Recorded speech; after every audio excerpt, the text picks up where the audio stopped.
من از آن قوم خواب‌آلود غفلت پیشه میترسم که در خاک جهالت میدواند ریشه میترسم.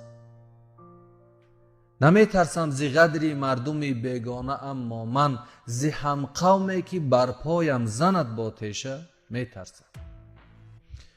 سخن چون کنم از حق میکنن هر لحظه دشنامم. سخن چون کنم از حق میکنن هر لحظه دشنامم. من از آن نسل سرتاپا غلط اندیشه میترسم. همی ترسم ز قومی که اندک نیست وحشیش، نه از شیر و پلنگی که بود در بیشه میترسم. نمیترسم ز قومی که به کیهان میکند پرواز. نمیترسم ز قومی که به کیهان میکند پرواز. من از آن قوم خواب‌آلود غفلت پیشه میترسم.